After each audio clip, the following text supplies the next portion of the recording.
Hello, my dear student. Welcome back to channel. My new video. My name is Amir from A1 Coaching. तो बेटा last video में हम लोगों ने principle of management chapter start किया था, जिसका पार्ट 1 ऑलरेडी अपलोडेड है। उम्मीद करता हूँ आप लोगों ने देखा होगा। अगर नहीं देखा है तो पहले पार्ट 1 जाके अच्छे से देखो, ताकि आपको ये टॉपिक आगे का अच्छे से समझ में आ सके। ठीक है, तो प्रिंसिपल्स ऑफ मैनेजमेंट हम लोगों ने नीड देखा, फीचर्स देखा, मीनिंग देखा, इंपॉर्टेंस देखा, ये सारी चीज़ें पार्ट 1 में देख लिया। आज जो हम लोग पढ़ेंगे वो है हेनरी फ्यूल्स के प्रिंसिपल्स ऑफ मैनेजमेंट। तो हेनरी फ्यूल्स ने कुछ प्रिंसिपल्स दिए थे मैनेजमेंट के, उसको हम लोग पढ़ेंगे कि इन्होंने बताया था कि अगर आप इसको फॉलो कर लेते हो, मतलब आप कोई बिजनेस रन करा रहे हो, एज अ मैनेजर हो आप, तो वहाँ पर ये सारी चीज़ें आपको लानी चाहिए। अगर इन सारी चीज़ों को आप फॉलो करोगे तो आप क्या करोगे, आप बिजनेस को अपने बहुत अच्छे से रन कर सकोगे और कोई भी डिसीजन होगा, कोई भी मैनेजमेंट होगा, उसको अच्छे से आप मैनेज कर सकोगे। ठीक है, तो हेनरी फ्यूल थे। हेनरी फ्यूल 1841 95 तक थे। Was a French industrialist. कौन थे? एक फ्रेंच इंडस्ट्रियलिस्ट थे। ठीक है, तो इन्होंने कुछ प्रिंसिपल दिए थे, उस पर मुद्दे पे आते हैं, ये आपसे नहीं पूछेगा। बस आप याद रखना कि हेनरी फ्यूल्स कब से कब तक थे, कहाँ के थे, फ्रेंच इंडस्ट्रियलिस्ट थे। ठीक है, अब उन्होंने क्या किया कि उन्होंने 14 प्रिंसिपल दिए थे। कितने प्रिंसिपल दिए थे बेटा? 14 प्रिंसिपल्स ऑफ मैनेजमेंट दी। ध्यान से मेरी बात को सुनना भाई। ठीक है, कितने प्रिंसिपल दिए थे? 14 प्रिंसिपल्स उन्होंने दिए हुए थे। अब 14 प्रिंसिपल्स में बेटा जो दिए थे वो हमें 1 बाय 1 करके एक एक करके पढ़ने हैं, जिसमें सबसे पहला प्रिंसिपल है बेटा, वो है आपका डिवीजन ऑफ वर्क। क्या है बेटा? Division of work. इसका ये मतलब है कि अगर आप, ठीक है, अब ध्यान समझना, ये प्रिंसिपल फॉलो कर लोगे तो आप एक मैनेजमेंट में एक सक्सेसफुल मैनेजर आप बन जाओगे, मान के चलो। ठीक है, तो नंबर 1 पर है division of work. Henry fuel साहब ने बोला कि अगर आप कोई भी बिजनेस रन कराते हो, क्या करते हो बेटा? मान लो ये आपका एक बिजनेस है। ठीक है, आप कोई भी बिजनेस रन करते हो तो उसमें वर्क को क्या कर देना चाहिए? डिवाइड कर देना चाहिए। मान लिया आपके यहाँ 5 लोग वर्कर काम करते हैं, तो सबको सबका काम दे दो। मान लो आपका बिजनेस है मॉल का, तो आपने बोला कि भाई आपको फाइनेंस का हिसाब किताब देखना है। ठीक है, आपको सेल्स का हिसाब किताब देखना है कि सेल्स कितनी हो रही बिजनेस में, आपको देखना है स्टॉक कितना है। कहने का मतलब वर्क को डिवाइड करना, जो जिस काम में एक्सपर्ट है उसको वो काम दे दो, वो उस काम में क्या रहे, बिजी रहे। सबको पता रहे कि एक्चुअल में हमें यहाँ पर काम क्या करना है। ये नहीं कि कोई भी किसी भी डिपार्टमेंट में चला जा रहा हो, काम कर रहा है। इन्होंने यही बोला था, division of work means division of the total task into compact jobs and allocating this compact job to different persons so that an employee can concentrate on only one type of work, ताकि जो employ है one type of work, एक तरह के काम में concentrate कर सके बच्चा। ठीक है, आगे चलते हैं। नंबर 2 पर है authority and responsibility. Authority and responsibility में इनका कहना था कि अगर आप पहले तो आप क्या करो, जो भी आपके एम्प्लॉय काम करते हैं, मान लो ये है आपके जो एम्प्लॉय काम करता है भाई, इसका नाम है मिस्टर शर्मा। क्या है ये?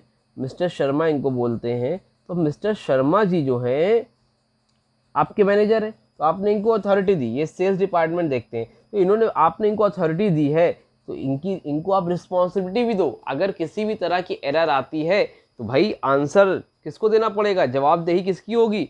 मिस्टर शर्मा जी आपकी होगी। यानी इनका कहना है कि अगर आप किसी को अथॉरिटी दो तो उसको रिस्पॉन्सिबिलिटी भी दो, खाली जिम्मेदारी नहीं देना है, उसको आंसर भी देना पड़ेगा। ठीक है, आंसरेबिलिटी जो होगी, जो उनको कोई भी अगर एरर आती है, कोई दिक्कत आती है, तो वो मिस्टर शर्मा जी को ही देनी चाहिए। इस तरह से आप काम करो। ठीक, नंबर 3 पर है बेटा डिसिप्लिन। क्या है?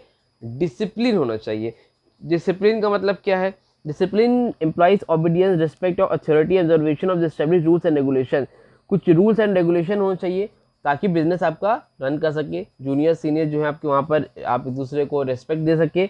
Discipline essential for the smooth running of every organisation. किसी भी ऑर्गेनाइजेशन के लिए डिसिप्लिन क्या है? मस्ट है।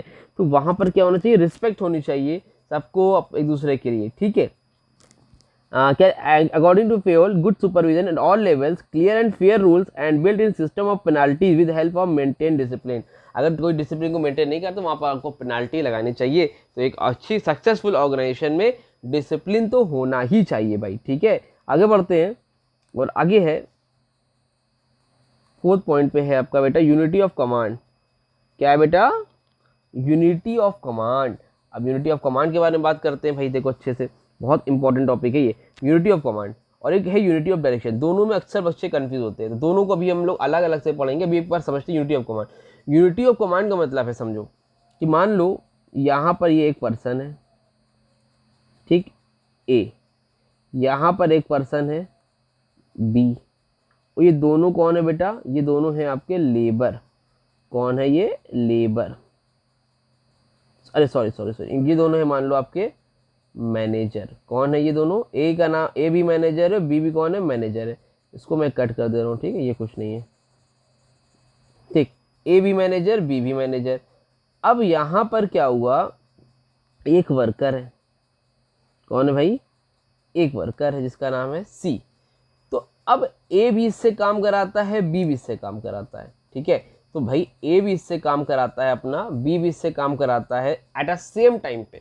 तो वहां पर क्या होगा, ये कंफ्यूज जाएगा, भाई इसने बोला जाओ मेरे लिए पानी लेके आओ, इसने बोला जाओ मेरी फाइल लेके आओ।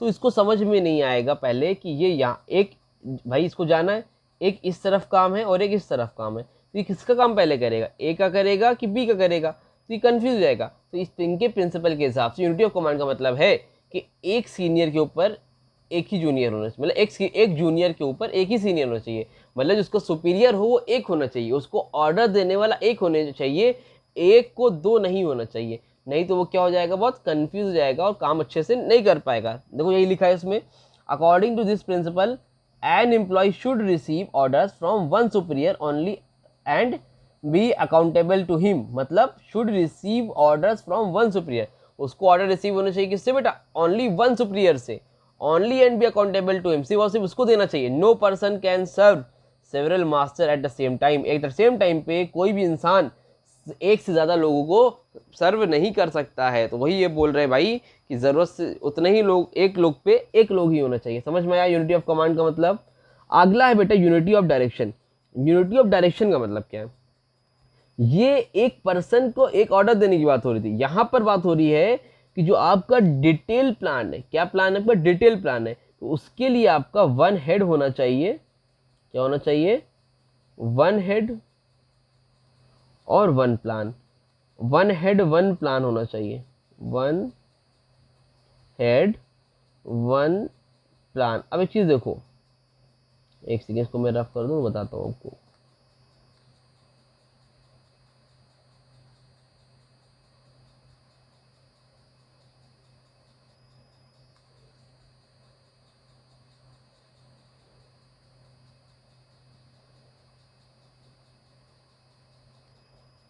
ठीक है भाई, तो ये क्या बोल रहे हैं कि वन हेड वन प्लान होना चाहिए। इसका ये मतलब है कि मान लो एक ही टीम में विराट कोहली भी हैं, ठीक है, कौन है भाई, विराट कोहली भी हैं, सपोज मान लो एक ही टीम में, उसी टीम में धोनी भी हैं, ऐसी एक टीम हमने बना दी मान लो, ठीक है, उसी टीम में रोहित शर्मा भी हैं, ठीक है। अब ये बताओ एक ही टीम में रोहित शर्मा भी हैं, धोनी भी हैं, विराट कोहली भी हैं, अच्छा और सीनियर को ले आते हैं, गांगुली भी हैं, सौरव गांगुली भी हैं, नाम सुना है इनका कि नहीं सुना है, अब जगह नहीं है, नहीं लिख रहा हूँ, ओरल समझ लो, ये सचिन तेंदुलकर भी हैं। अब एक ही टीम है जिसमें गांगुली भी है, विराट कोहली भी है, धोनी भी है, रोहित शर्मा भी है, अब इतने बड़े बड़े लोग हैं, है ना, तो सबका मिशन तो एक है। मिशन क्या है भाई, हमें मैच जीतना है। मान लो कैप्टन अभी नहीं, सपोज मान लो इनका पर्पस ये है, मैच की बात छोड़ देते, मान लो कोई भी एक ऑर्गेनाइजेशन में सब लोग मिलकर साथ में काम करते हैं, तो सबका पर्पस क्या होगा, जो भी गोल होगा उनका, जो भी गोल होगा उसको अचीव करना है। विराट कोहली को भी वो गोल अचीव करना है, रोहित शर्मा को भी, धोनी को भी, गांगुली को भी, सचिन को भी, हर आदमी को ये गोल अचीव करना है। लेकिन ये बोल रहे हैं कि भाई इनका प्लान अलग है, इनका प्लान अलग है, इनका प्लान अलग है, इनका प्लान अलग है, इनका प्लान अलग है, तो फिर वहाँ प्रॉब्लम हो जाएगी। और हर आदमी अपने आप को हेड समझे, विराट कोहली कह रहा है मैं क्यों सुनूं रोहित शर्मा की, सौरव गांगुली कह रहा है मैं क्यों सुनूं धोनी की, मैं बड़ा हूं मैं क्यों सुनूं। तो हर आदमी क्या कह रहा है, रोहित शर्मा बोला मैंने 5 IPL जिताया, मैं किसी क्यों सुनूं। तो कहने का मतलब ऐसा नहीं होना चाहिए। आप जिस जगह पर काम कर रहे हो, भले सीनियर हो जूनियर हो, बट वहां पर जब एक प्लान पे एक गोल है तो वहां पर वन हेड होना चाहिए, एक ही हेड होना चाहिए। इन 5 में से किसी को भी एक हेड बना दो और एक प्लान को फॉलो करो, सबके प्लान को फॉलो नहीं करना है। समझ में आ रही बात। यूनिटी ऑफ डायरेक्शन का मतलब है कि जो आपका गोल है, जो आपने सोचा है अचीव करने के लिए, उसको अचीव करने के लिए सिर्फ एक ही हेड होना चाहिए और वही एक प्लान होना चाहिए। 4 प्लान और 4 हेड नहीं होने चाहिए। समझ में आ रही बात, क्लियर हो रही है, कुछ माइंड में गया बच्चा कि नहीं गया, उम्मीद करता हूँ गया होगा। तब भी कोई डाउट रह गया हो तो कमेंट सेक्शन पे इंस्टाग्राम पे मुझसे कांटेक्ट कर लेना भाई, ठीक है। आगे बढ़ते हैं। हाँ तो बेटा हमारा अगला नेक्स्ट है subordination of individual interest to general interest. इसका मतलब क्या है कि किसी भी ऑर्गेनाइजेशन में आप काम करो तो इंडिविजुअल इंटरेस्ट ज़्यादा, आपको क्या होना चाहिए, जनरल इंटरेस्ट पे फोकस होना चाहिए।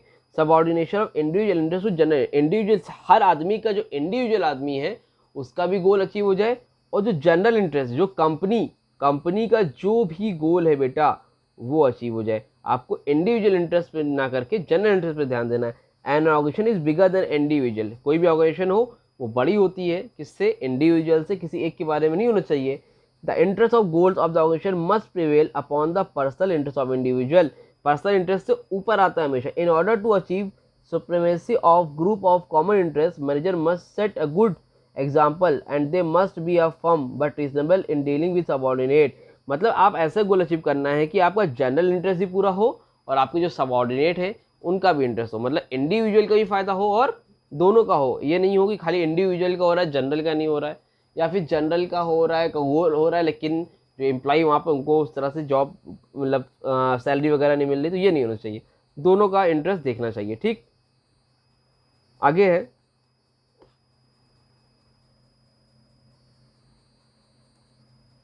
एक मिनट, ठीक है, हाँ।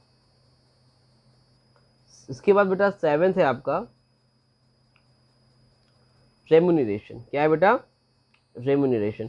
इसका मतलब क्या है भाई, रेम्यूनरेशन मतलब जो भी आप उनसे काम करा रहे हो तो उनको क्या देना चाहिए आपको बेटा, फेयर सैलरी देनी चाहिए। क्या देनी चाहिए, फेयर। भाई आप मान लो उनसे 10 घंटे काम कराते हो, आपने 8 घंटे की बात की थी, या 10 घंटे काम करा रहे हो, सैलरी वही 8 घंटे की दे रहे हो, तो ये नहीं करना चाहिए। या फिर मेल फीमेल का मसला नहीं होना चाहिए, आपको सबको बराबर देखना चाहिए। The remuneration of payable to workers must be fair, reasonable and satisfactory both to employees and employer. भाई दोनों को लगे, एम्प्लॉयर को भी लगे कि हाँ हमने सही पैसा दिया है, एम्प्लॉय भी हैप्पी रहना चाहिए। ये ऐसा नहीं होना चाहिए कि भाई उसको आपने काम ज़्यादा कराया लेकिन आपने उसको सैलरी नहीं दी। तो रेम्यूनरेशन कैसा होना चाहिए, सैलरी वगैरह क्या होना चाहिए, रिवॉर्ड देना चाहिए एज अ, है ना, उसको ये लगना नहीं चाहिए कि हमसे ज़्यादा काम करा लिया। Number 8 centralisation. क्या है बेटा, सेंट्रलाइजेशन। अब एक चीज़ समझो, एक होता है सेंट्रलाइजेशन, एक होता है सेंट्रलाइजेशन, सेंट्रलाइजेशन, ठीक है, और दूसरा होता है बेटा डिसेंट्रलाइजेशन। क्या होता है, डिसेंट्रलाइजेशन। तो सेंट्रलाइजेशन डिसेंट्रलाइजेशन का मतलब समझ लो। सेंट्रलाइजेशन का मतलब होता है कि जब पावर एक आदमी के हाथ में, किसके हाथ में, वन मैन, पावर क्या हो, जब एक आदमी के हाथ में हो, उसको हम लोग क्या बोलते हैं बेटा, सेंट्रलाइजेशन। मतलब आप एक ऑर्गेनाइजेशन चला रहे हो, ये आपका एक बिजनेस है। क्या है बेटा, ये आपका एक बिजनेस है, और उस बिजनेस को सिर्फ और सिर्फ कौन कंट्रोल कर रहा है, एक आदमी कंट्रोल कर रहा है। कोई भी डिसीजन लेना हो आप ओनर के पास जाते हो, पूछने जाते हो कि हाँ क्या करना है, कैसे करना है, ये सारी चीजें तो वन मैन के हाथ में कंट्रोल होता है। समझ में आ रही बात। लेकिन दूसरा वाला क्या बेटा, डिसेंट्रलाइजेशन। क्या है, डिसेंट्रलाइजेशन, जो कि इसमें भी अंदर लिखा होगा। डिसेंट्रलाइजेशन का मतलब ये होता है कि जब आप पावर सेवरल लोगों के हाथ में दो, किसके, सेवरल। भाई सेवरल का मतलब ये होता है कि भाई अब हर काम मैं ही देखूँ क्या, तो मैंने प्रोडक्शन मैनेजर को अलग दे दिया उनके पावर, सेल्स को अलग दे दिया, फाइनेंस वालों को अलग दे दिया, तो कहने का मतलब अलग अलग लोगों में डिवाइड कर दी पावर, तो ये होता है डिसेंट्रलाइजेशन। तो अब ये हेनरी फ्यूल साहब बोल रहे हैं कि दोनों का मेंटेनेंस बना के चलना चाहिए आपको, सेंट्रलाइजेशन का भी और डिसेंट्रलाइजेशन का। कि अगर मान लो बिजनेस में कोई काम ऐसे जो बहुत ज़्यादा इंपॉर्टेंट डिसीजन वाले नहीं है तो आप उसको डिसेंट्रलाइज कर दो, लेकिन कोई ऐसे बहुत सीक्रेट डिसीजन है जो सबको नहीं बताने हैं, उसको आप क्या रखो, सेंट्रलाइज ही रखो, अपने हाथ में रखो। तो यही बोल रहे हैं कि सेंट्रलाइजेशन और डिसेंट्रलाइजेशन आपको देख के करना है। ठीक है, जहाँ पर जरूरत हो सेंट्रलाइज की वहाँ सेंट्रलाइज कर दो, जहाँ पर डिसेंट्रलाइज जरूरत हो वहाँ पर उसको डिसेंट्रलाइज कर दो। आई होप आपको, उम्मीद करता हूँ अच्छे से समझ में भाई आया होगा यहाँ तक। उसके बाद जो आपका अगला पॉइंट है बेटा वो है स्केलर चेन। क्या है बेटा, स्केलर चेन। क्या है, स्केलर चेन। अब ये स्केलर चेन होता क्या है, चलो जल्दी से देखते हैं भाई, एक सेकेंड रुकना। लास्ट 9 पॉइंट है स्केलर चेन। अब स्केलर चेन का मतलब समझो, देखो स्केलर चेन ऐसे होती है, जैसे मान लो ये है, ये है ठीक, यहाँ पर है ए, फिर बी, फिर सी, डी, ई, एफ, जी, एच, आई। अब ये चीज़ समझो बेटा, यहाँ पे ये अलग अलग एम्प्लॉई हैं, एक ABCDEFGH है, इतने एम्प्लॉय आपके काम करते हैं, मान लो इनका नाम है, ठीक है। तो स्केलर चेन का मतलब ये है कि वहाँ आपके ऑर्गेनाइजेशन में, हेनरी फील्ड जी कहना है कि आपके ऑर्गेनाइजेशन में स्केलर चेन होनी चाहिए। स्केलर चेन इस द सेंस आप ये कह सकते हो कि जैसे ए है, ए वाले को अगर एफ से बात करनी है तो पूरा एक सिस्टमेटिक होना चाहिए, ए डायरेक्ट एफ के पास ना पहुंच जाए, ए अपनी बात बी को बोले, बी सी को बोले, सी डी को बोले, डी ई को बोले, फिर ई एफ को बोले। मतलब एक स्केलर चेन के हिसाब से काम होना चाहिए, ये नहीं कि जो सबसे निचले स्क्रैम का स्टाफ है वो डायरेक्ट ओनर के पास पहुंच जाए, ये नहीं होना चाहिए। स्केलर चेन का मतलब जहाँ पर आप एक सीक्वेंस वाइज में काम करो, ठीक। लेकिन कभी कभी क्या होता है, बहुत इमरजेंसी का केस आ जाता है। कौन सा केस आ जाता है बेटा? इमरजेंसी। इमरजेंसी समझते हो कि नहीं समझते? इमरजेंसी का मतलब ये होता है भाई अब अर्जेंट है, अब क्या करें। तो अगर कोई इमरजेंसी केस आ जाए जिसमें ए को ई से बात करना है, ए को ई से कांटेक्ट करना है, तो ए को ए ई से कांटेक्ट कर सकता है, उसको हम लोग बोलते हैं गैंग प्लैंक। क्या बोलते हैं बेटा? Gang Planck. मतलब नॉर्मली जो है आपको स्केलर चेन फॉलो करना चाहिए, लेकिन कभी कोई इमरजेंसी का केस है तभी आप ए वाला डायरेक्ट एस से कांटेक्ट कर ले, ए वाला आई से कर ले, वो क्या होता है? गैंग प्लैंक होता है, तब यहाँ पर आ जाता है। और इस तरह, ठीक है, अगर डायरेक्टली कांटेक्ट कर ले उसको बोलेंगे गैंग प्लैंक, और पूरे रूल्स को फॉलो करेगा तो वो होगा scalar chain. Clear? Is that clear?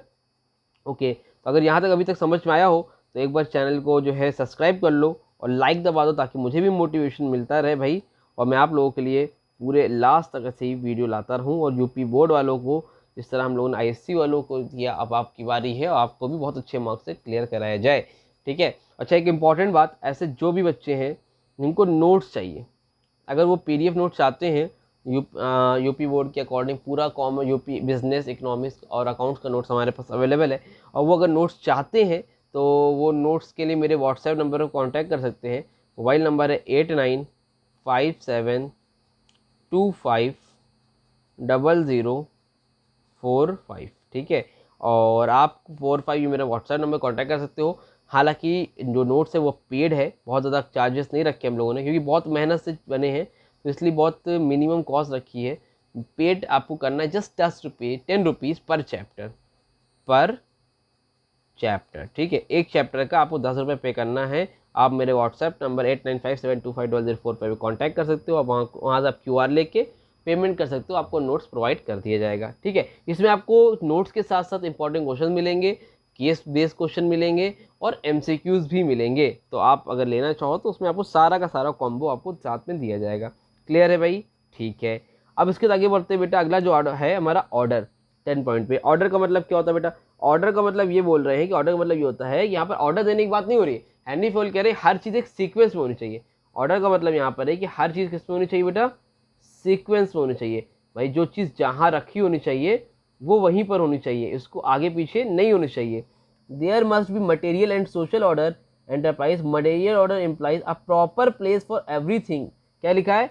A proper place for everything and everything its right place. ये सिस्टम होना चाहिए। समझ में आ रही बात? क्लियर हो रही है? ठीक है। अगला है 11th पॉइंट है बेटा। 11th पॉइंट में लिखा है इक्विटी। क्या है? इक्विटी। इक्विटी का मतलब क्या? इक्विटी रखना चाहिए। भाई मान लो आपके ऑफिस में मेल और फीमेल दोनों लोग साथ में काम करते हैं, है ना। तो अब आप क्या करते हो? इक्विटी नहीं रखते हो। आप मेल को ज़्यादा सैलरी देते हो, फीमेल कम देते हो, या फिर फीमेल को ज़्यादा देते हो, मेल को ज़्यादा देते हो। तो आपको, या फिर आप अमीर गरीब गोरा काला ये सब भी चीज़ें देखते हो, ये सब नहीं होना चाहिए ऑर्गेनाइजेशन में। इक्विटी यानी कि सबको बराबर की नज़र से देखना चाहिए, ठीक। Number 12 stability of tenure. Stability of tenure का मतलब होता है एम्प्लॉइज़। तो टेनर का मतलब समझ लो एम्प्लॉइज़ होता है, तो जो आपके जॉब करते हैं, तो उनको स्टेबिलिटी देना चाहिए। मान लो कोई एम्प्लॉय आपके जॉब करते हैं, अब उनको डर लग रहा है कहीं हमें जॉब से निकाल ना दिया जाए, उनको डर है, तो आप उनको श्योरिटी दो कि भाई आपको कम से कम हम 2 ईयर 3 ईयर, मतलब जब तक आपकी कम, मतलब आपको दे सको उनको श्योरिटी कि एक फिक्स टाइम तक आप उनको नहीं निकालोगे जॉब से। तो अगर एम्प्लॉय को ये मालूम चल जाएगा कि हाँ मेरी जॉब इतने टाइम तक कन्फर्म है, अगर मैं काम अच्छा भी नहीं करता हूँ तो वो अपना 100% एफर्ट लगा सकेगा, कि वो टेंशन फ्री हो जाएगा कि हाँ इतना टाइम है मेरे पास, तो मैं इस काम को अच्छे से अंजाम दे सकता हूँ। ये सारी चीज़ें होनी चाहिए, ठीक। नंबर 30 पे इनिशिएटिव होना चाहिए। भाई देखो, जो मैनेजर है वो खुद ही इनिशिएटिव हो। अगर मैं खुद से काम करूंगा, मैं मैनेजर हूँ, तो मुझे देखी देखा और लोग भी काम करेंगे। अगर मैं ही सुस्त पड़ गया तो बाकी लोग नहीं करेंगे। तो इनिशिएटिव होना चाहिए बच्चा, ठीक। और लास्ट है हमारा स्प्लिट द कॉर्प्स। क्या है? Split the corps. और ये इंपॉर्टेंट है, ये एमसीक्यू में, ये क्वेश्चन एक बहुत इंपॉर्टेंट क्वेश्चन है, एमसीक्यू में या फिर अलग से आ जाता है। अच्छा, आप लोग नोट ले लोगे तो उसमें आपको इंपॉर्टेंट सारे क्वेश्चंस भी मिल जाएंगे, वहाँ से आपको आइडिया मिल जाएगा, सारी चीज़ें आप वहाँ से भी देख सकते हो, ठीक है भाई। उसके बाद आपका बेटा split the corps. Split the corps का मतलब है यूनिटी स्ट्रेंथ। क्या है? यूनिटी ऑफ स्ट्रेंथ है, ठीक है। स्प्लिट द कॉर्प्स का मतलब होता है unity of, STRENGTH,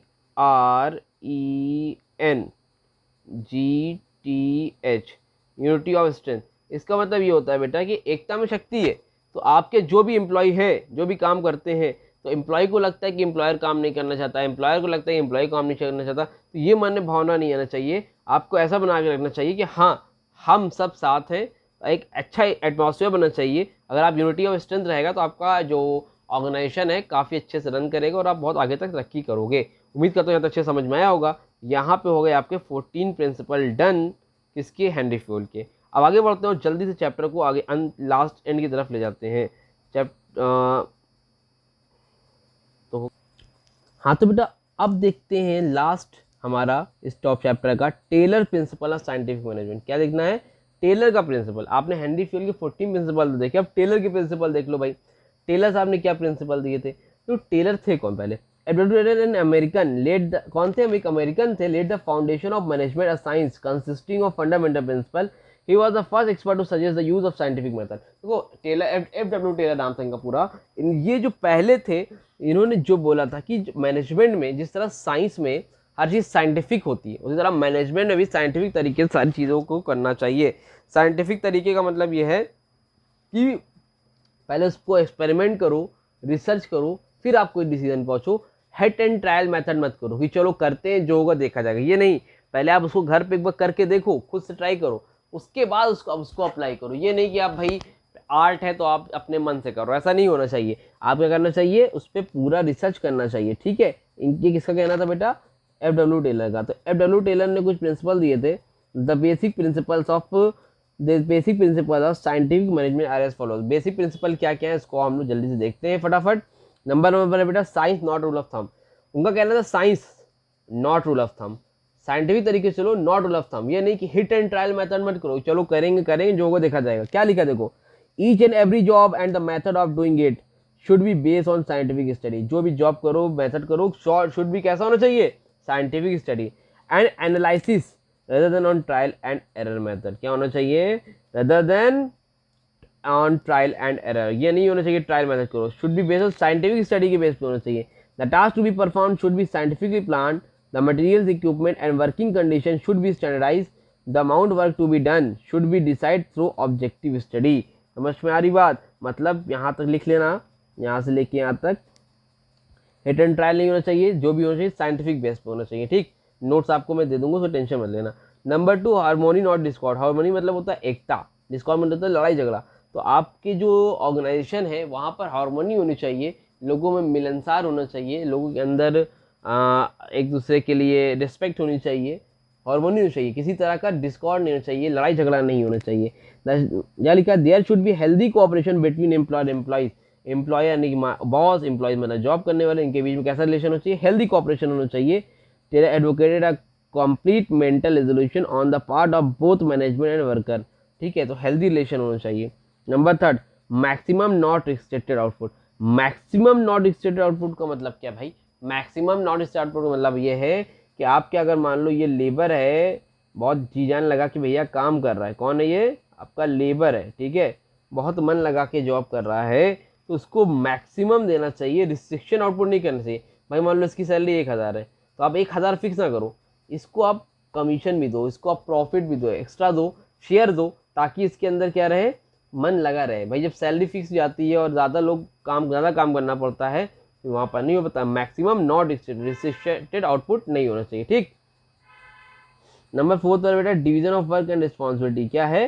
division of work and responsibility. फिर इन्होंने बोला कि डिवीजन ऑफ वर्क होना चाहिए, हर वर्क को क्या करना चाहिए बेटा? डिवाइड करना चाहिए और रिस्पॉन्सिबिलिटी बांटना चाहिए। भाई आपसे बोला ए, सुनो ये तुम्हारा काम है तुम देखोगे, ये तुम्हारा काम है ये तुम देखोगे, ठीक है, ये तुम्हारा काम है ये तुम देखोगे। कहने का मतलब division of work and responsibility सबको बांट देना चाहिए। ए को अपना अलग काम दे दिया, बी को अपना अलग काम दे दिया, सी को अपना अलग काम दिया, हर आदमी अपने अपने काम में क्या है, बिजी है। समझ में आ रही बात। फिफ्थ पे है scientific selection training and development of workers.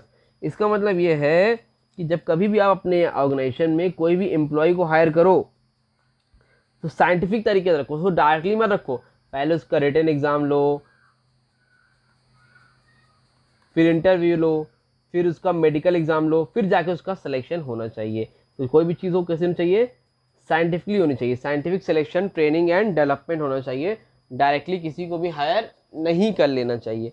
समझ में आ रही बात, क्लियर है कि नहीं है। तो ये थे आपके FW टेलर के प्रिंसिपल्स, ठीक।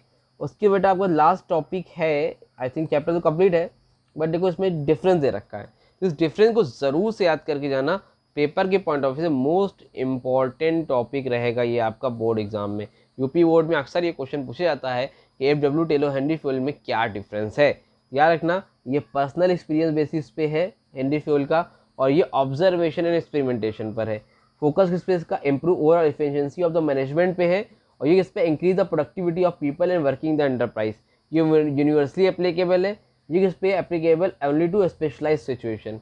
टॉप लेवल मैनेजमेंट बनाता है, ये ऑपरेटिव लेवल मैनेजमेंट बनाते हैं। ये प्रैक्टिशनर एंड रिसर्चर हैं थे, और ये कौन थे, ये साइंटिस्ट थे, ठीक है। ये अलग अलग लोग थे। उम्मीद करता हूँ यहाँ तक अच्छे समझ में आया होगा।